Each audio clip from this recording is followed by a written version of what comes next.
మిద్దె తోట పెట్టుకునేవారు సిస్టమ్ పెట్టుకునే ముందు ఇట్లాంటి పర్మనెంట్ స్ట్రక్చర్ ఉండేటట్టు పర్మనెంట్ తోట ఏర్పాటు చేసుకుంటే దాంతోపాటు కంటిన్యూస్ మెన్యూర్ అనేది ఇలా ఫిష్ వాటర్ కనుక ఇచ్చుకున్నట్టయితే మనం వారం వారం వెళ్ళి జీవామృతమో ఇంకో అమృతమో ఏదో ఒకటి ఎడిషనల్గా ఇచ్చుకోవాల్సిన అవసరం లేదు.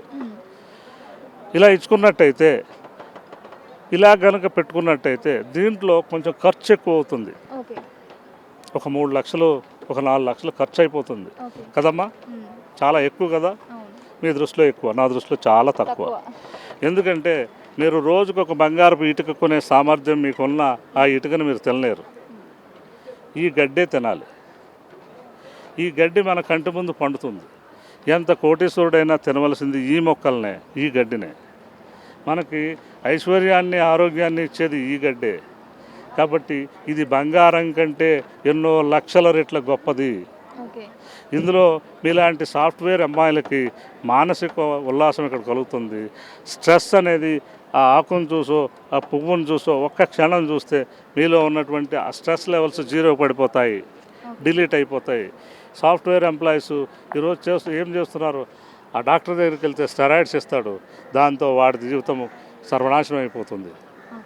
సార్ ఇవన్నీ కూడా మనకు వచ్చే లాభాలు అయితే టిప్స్ మనకి ఇప్పుడు వాళ్ళు జాగ్రత్తలు తీసుకోవాల్సిన జాగ్రత్తలు ఏంటంటే సిస్టమేటిక్గా పెట్టుకోండి.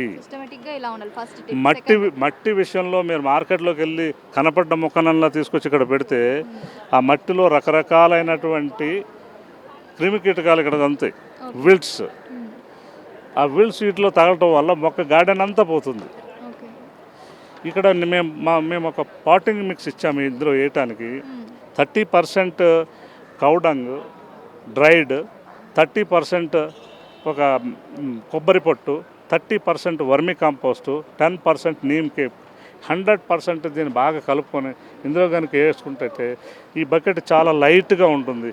ఈ బకెట్ వెయిట్ చాలా తేలిగ్గా ఉంటుంది. అలాగే ఇందులో ఎటువంటి సాధక బాధకాలు వేరుకు ఆక్సిజన్ పుష్కలంగా ఉంటుంది. మనం ఇచ్చిన నీరు ఆటోమేటిక్గా డ్రైన్ అవుట్ అయ్యి బయటకు వచ్చేస్తుంది. ఇది చాలా ఈ విధానాన్ని అనుసరించిన తర్వాత నాకు విపరీతమైన పంట వచ్చింది.